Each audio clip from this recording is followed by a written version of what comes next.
Never again sa open-ended martial law. Never again sa sobrang konsentrasyon ng kapangyarihan sa isang pinuno. Never again sa militar higit ang kapangyarihan kaysa sa sibilyan. Pero ano nga bang itsura ng konstitusyong ito? Una, ibinalik nito ang presidential system. Pero may mas malinaw na mga limitasyon sa kapangyarihan. Ang Pangulo ay may isang termino na 6 na taon at hindi pwedeng mahalal muli. Ibinalik din ang bicameral Congress, ang Senate at ang House of Representatives para hatiin ang legislatibong kapangyarihan at magkaroon ng mas maraming checks sa paggawa ng batas. Pinalakas din ang independent judiciary. Ibig sabihin, ang mga hukom at ang Supreme Court ay inaasahang makapagdesisyon batay sa batas, hindi sa utos ng mga politiko. Pangalawa, sabi sa Article 2 Section 3, ang sibilyan ay mas mataas kaysa sa militar, hindi ang kabaligtaran. Pangatlo, binago ang kapangyarihan ng Pangulo sa pagdeklara ng martial law. Sa ilalim ng 1987 Constitution, pwede pa rin magdeklara ng martial law ang Pangulo pero may mga limitasyon. Pwede lamang ito kung may aktwal na invasion o rebellion at kung kailangan para sa public safety at limitado lang ito sa 60 days. Pwede itong reviewin ng Supreme Court at pwede rin itong baguhin o bawiin ng Kongreso. Ibig sabihin lang, ang martial law ay hindi na open-ended na kapangyarihan. Isa na lang itong emergency tool, may mga bantay. Pang-apat, pinalakas din ng 1987 Constitution ang mga karapatan ng mga mamamayan na nakasaad sa Bill of Rights.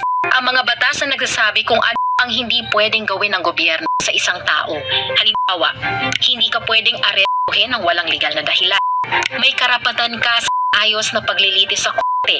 May karapatan ka sa abogado. At may kalayaan sa pananalita at pagpapahayag ng opinyon. Layunin nito na maiwasan ang pag-aabusong nangyari noong panahon ng martial law. At panglima, naglagay ang 1987 Constitution ng mga ahensya na ang trabaho ay magbantay sa pamahalaan. Tinatawag ito na Constitutional Commissions.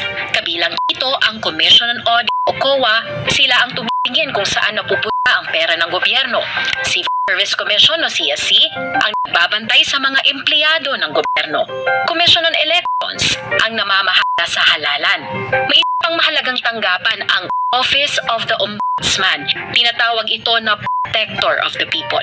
Ang trabaho nila, imbestigahan at kasuhan ang mga opisyal ng pamahalaan na sangkot sa korupsyon o pag-abuso sa kapangyarihan. Sa kabuuan, 1987 Constitution ay isang aral mula sa kasaysayan. Isang sistema ng pamahalaan na may limitasyon sa kapangyarihan, mga bantay sa gobyerno at mga karapatan para sa mamamayan. Kapag nagtabi mo ang 1973 at 1987 Constitution, makikita ang napakalinaw na kaibahan. Ang 1973 Constitution naging batayan ng sistemang nagbigay daan sa malawak na konsentrasyon ng kapangyarihan sa panahon ng martial law.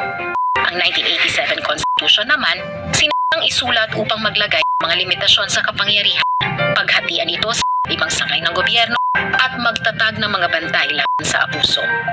Pareho man silang konstitusyon pero magkaiba ang sagot nila sa isang mahalagang tanong. Para kanino ba ang batas?